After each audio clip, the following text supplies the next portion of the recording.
কি রে মামুন, তুই না কইতি তোর গার্লফ্রেন্ড তোর প্রতি অনেক লয়াল, তুই ব্যতীত অন্য কারোর লগে কথা কয় না।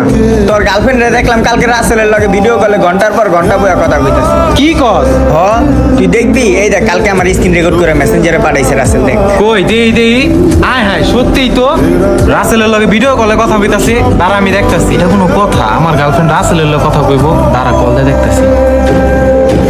হ্যালো সুমাইয়া, হ্যাঁ বলো। তুমি কি রাসেলের লগে রিলেশনে গেছো? হ্যাঁ আমি রাসেলের সাথে রিলেশনে গেছি। আচ্ছা, আমি যে এতদিন তোমার পাগলের মতো ভালোবাসছি। এতদিন যা ছিল তোর সাথে টাইম পাস ছিল। তুই কেমনে ভাবলি তোর মতন একটা বেকার পোলার লগে আমি রিলেশন করবো? কি তুমি আমার সাথে রিলেশন করবা না? আরে ভাই আমি বেকার, তো কি করবো? আমি তো চাকরি খুঁজতাছি ভাই। দেখো তুমি কিন্তু আজকের পরে থেকে আমাকে আর ফোন দিবে না। ফোন কাইটা দিল। দেখ তোরে আর এখন জিগায় না, ভালো পয়সাওয়ালা ছেলে পাইয়া তোরে বুঝে গেছে। দেখলি মেয়ের এমনই হয়। তুই তো বেটা বুঝলি না, মাইয়ার লেগা ভাই ব্রাদারের লগে মুখ কালাগালি করতি। উফ, মাথার উপর মনে হয় আকাশ ভেঙে পড়লো। এই মামুন, তোর কি হইছে বুঝলাম না। টাকা থাকলে সবকিছু হয়। আজকে টাকা দিয়া সুমাইয়ার ভালোবাসা কিনা লইছি। ওই যে বন্ধু বান্ধব আড্ডা দিতেছে, যাই অগরে লইয়া আজকে একটা ট্রিট হবে। ওই রনি বাবা এরকম করতেছে কিল্লা, এই তুই এনে বাবা। কি রে কি হইছে? আরো এমন করতেছে কি লিগা? বেড়া তোর কারণে ওর আজকে মাথা ঘুরে পড়ে গেছে গা। তুই আর গার্লফ্রেন্ডের লগে রিলেশনে গেছস কা? তুই কি বেটা কাজটা ঠিক করলি?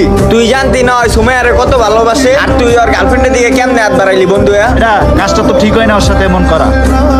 তুই জানোস না ওই মাইয়ের ও পাগলের মতো ভালোবাসতো। ভিতরে একদিন ওই মাইয়া সাইরে চলে যাবে, তখন বুঝবি বন্ধু বান্ধব কি জিনিস ছিল। তোর বিবেকে কি একটু উকুলাই নাই বন্ধুর গার্লফ্রেন্ডের দিকে হাত বাড়াইতে? আরে বেটা ওরে মাইয়া যে ভালোবাসবো কি দেখা কম? ওর মতো একটা ফকির রে যে মাইয়ায় ভালোবাসছে এটার কপাল ছিল। ওর কাছে না আছে কোনো টাকা পয়সা, না আছে কোনো গাড়ি বাড়ি, না আছে কোনো চাকরি। ওর মতো একটা বেকার পোলার যে মাইয়া এতদিন ভালোবাসছে এটা ওর একটা কপাল ছিল। অত কথা বাদ, মাইয়াও এখন আমারে ভালোবাসে, মাইয়ার আমি অনেক ভালোবাসি। ঠিক আছে, এই মাইয়ার লেগে আমি এখন জান প্রাণ সব দিয়ে দিতে পারবো। তুই বন্ধু বন্ধুর লগে এমনি কথা কইতাছস, কেমনে পারতাছস এইভাবে নিচা করে কথা কইতে? এই বেটা থাম, এলো টেকা লো, ওরা ডাক্তার দেখাইস আর তোরা কিছু খাইস, তারপর আমার জ্ঞান দিবার আইস না।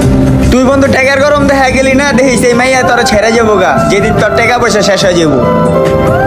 ওই কাজটা কেমনে করতে পারলো? আমি ওরা ভুলতেই পারতাছি না। কেমনে বললাম আমি এত ওষুধ খাই, এত কিছু করি না। আমার পকেটে আরেক পাতা ওষুধ আছে, এটা খায়া ওরা ভুলার চেষ্টা করি। ওই কেমনে পারলো আমার সাথে এই কাজটা করতে? ওরা আমি পাগলের মতো ভালোবাসতাম, আর এত চেষ্টা করতেছি ওরা ভুলার, আমি ওরা ভুলতেই পারতাছি না। যত ভাবি ভুলে যাবো তত আরো বেশি মনে পড়ে।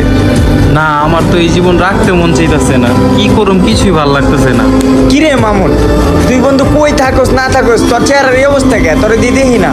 বন্ধু আমি ভুলতে পারতাছি না, অনেক চেষ্টা করতেছি, ভুলতে পারতাছি না। কেন ভুলতে পারতাছি না? আমি ওরে কেন ভুলতে পারতাছি না? কেন ভুলতে পারতাছি না? রাইতে ঘুমাইলো আমি ওরে স্বপ্ন দেই, কেন ভুলতে পারতাছি না? কেন ভুলতে পারতাছি না ওরে? আমি কেন পাগলের মতো এত ভালোবাসছিলাম ওরে? ওই বেটা, তুই একটা মাইয়ার লেগে তোর সুন্দর চেহারা কি করছস দেখছস? তোর জীবনটা কি হয়ে গেছে তুই বুঝতাছস? তোর দেহটার দিকে একবার তাকা। প্রিন্সের মতো বেটা তোর চেহারা, আর তোর পিছে মাইয়ে নষ্ট করবে বেটা। তুই একটা পিছে মাইয়ে করে তোর জীবনটা নষ্ট করো কিসের জন্য বেটা? তুই এসব কি শুরু করছো? একটা মায়ের জন্য তোর জীবনটা নষ্ট করতেছো?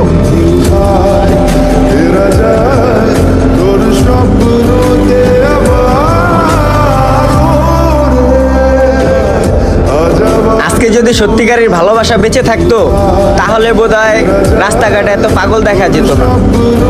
টাকাবিহীন মানুষগুলারে সবাই শুধু ভালোবাসার স্বপ্নই দেখে, সত্যি বলতে তাদের কেউ ভালোবাসে না। হায় রে ভালোবাসা আর কোনো মানুষের জীবন নষ্ট হওয়ার কারণ হইস না। আজকে আর আপনাদের কাছে শেয়ার চামো না। যদি ভিডিওটি ভালো লেগে থাকে তাহলে ছোট্ট করে একটা কমেন্টই করে যান। আর কারা কারা এরকম ভালোবেসে জীবিত লাশ হয়ে ঘুরতেছেন তারা কমেন্টে সাড়া দিয়ে যায়।